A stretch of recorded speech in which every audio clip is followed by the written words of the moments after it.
Good afternoon, everyone. I am Ashley Saavedra, and today I will be talking about the unfair working conditions that immigrant farm workers in the United States face, specifically Mexicans. Raquel Rosenblum with the Center for Migration Studies recently found that immigrants coming from Mexico make up 88% of undocumented agricultural workers in the United States. Now you might be asking, what's the problem? We'll take a look at these two images. On the left, we have a mother, a pea picker during the Great Depression along with her children. On the right, we have Mexican farm workers, also during the Great Depression. Despite being a critical part of the agricultural industry, the contribution of immigrant farm workers often goes unrecognized, and their human rights are often ignored, causing them to face adversity in an unfamiliar country.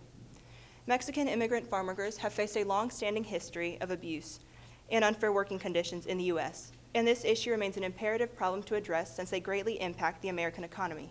Now let's fast forward to present day. What's the difference between the previous images compared to these? Well, other than the color, there is no difference. Even after a century, the workers continue to experience hard working conditions. They continue to work in the blazing heat with their backs hunched for several hours a day and no protection from pesticides. The continued practice of exhausting work conditions for migrant farm workers posed a concern about its unfair working conditions. In the same sense that Marcus Aurelius discusses overcoming adversity with perseverance, the farm workers overcome the hardships thrown their way by continuing to resist and stand up for themselves. This begs the question, to what extent do the brutal work conditions that immigrant Mexican farm workers have experienced for decades in the United States continue to affect their well-being? This leads us into my three topics. As found by Diane Muhl, Executive Director of the Association of Farm Worker Opportunity Programs, there's an estimated 2.5 to 4.5 million workers in the United States, with approximately 1/3 being migrant workers.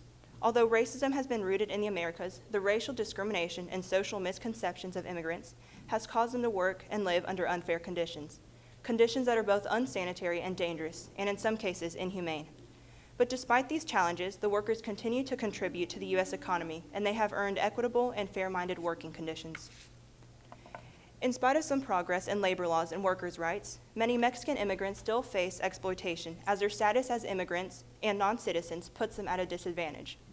Moreover, as Catherine Stevenson, an assistant professor of English at Moreno Valley College, writes, that the current immigration policies in the United States contribute to the exploitation of these workers and their classification as a marginalized group.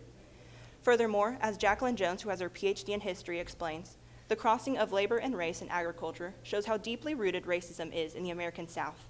Addressing the systemic issues that contribute to these conditions is necessary to ensure that the workers are treated with dignity and respect.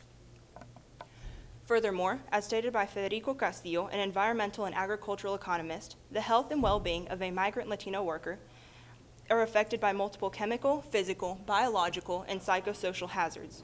In addition, the lack of vital safety precautions such as safety training and personal protective equipment is an issue noted by many studies, including one done by Associate Professor, Division of Occupational and Environmental Health, Emily Ahonen. Many employers fail to provide workers with the proper safety equipment or training and may discriminate against them based on their ethnicity or immigration status. Moreover, poor housing conditions, inadequate access to medical care, and the lack of workplace protections all contribute to a dangerous and unhealthy work environment. Finally, it is important to acknowledge the immense economic contributions made by immigrant farm workers, despite the challenges they face, such as health and safety concerns. Dorothy Lang's photograph, Migrant Mother, captures the essence of the struggles faced by these workers, who are often victims of low wages, unsafe working conditions, and inadequate housing. In Immigration and Farm Labor, What Next?, Philip Martin argues that the labor market in agriculture is structured in a way that benefits employers, making it difficult for workers, especially undocumented workers, to demand fair wages and working conditions. Arlock Sherman, a member of the Census Bureau National Advisory Committee on Racial, Ethnic, and Other Populations, wrote, "They work at high rates and make up more than 1/3 of the workforce in some industries. In other words, they do the jobs native can't or are unwilling to do, and they do it for very little wages and cruel treatment." This leads us to our solutions. To achieve justice for Mexican immigrant farm workers, the United States needs to reform its immigration policies and enforce stronger labor laws that protect the rights of all citizens, regardless of their nationality or immigration status. The government should also provide better health and safety regulations for these workers to ensure their well-being while they work. The U.S. Department of Labor should increase its funding for compliance and enforcement to support these workers. In addition, the agricultural industry should take responsibility for the exploitation of these workers and invest in fair working conditions and living wages. The industry must also respect the dignity of the workers and recognize their critical role to the American economy. There are already various organizations in place that have been established in the United States to assist people seeking asylum from oppression and violence in their countries. Many help families who are imprisoned in the ICE detention facilities. However, the list of solutions has its limitations. First, undocumented workers simply do not have the rights of a legal U.S. citizen.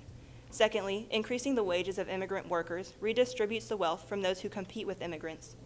On the other hand, the implications to the solutions listed earlier would be beneficial for the immigrants themselves. It would allow the children of immigrants to attain more education, have higher paying jobs, and have higher earnings. And in addition, respecting all workers and treating them equally would eliminate the racial discrimination that continues to happen in our country even after decades of advancement. In sum, in a country known as the land of opportunities, where anything is possible, I believe that one day the United States government and the agricultural industry will work together to reform immigration policies, enforce stronger labor laws, provide better health and safety regulations, and invest in fair working conditions and living wages for these workers. In the words of a true American hero, Cesar Chavez, a Latino rights activist, if we can even the score a little for the workers, then we are doing something. And lastly, here are my sources. Thank you for listening. Well done, Ashley. How did your research questions evolve as you moved through this process? Well, originally my research question was more history-based and basically just compared the past and the present.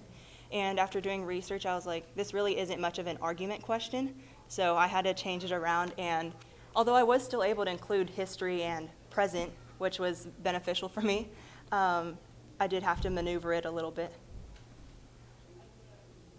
Okay, hi Ashley, I have your second question. Okay. What additional questions emerged from your research, and why are these questions important? So one of the questions that I did have was about protests and how that has helped or improved immigration laws in the United States. And then another question I came across was how just simply about the Great Depression and how that affected immigrants.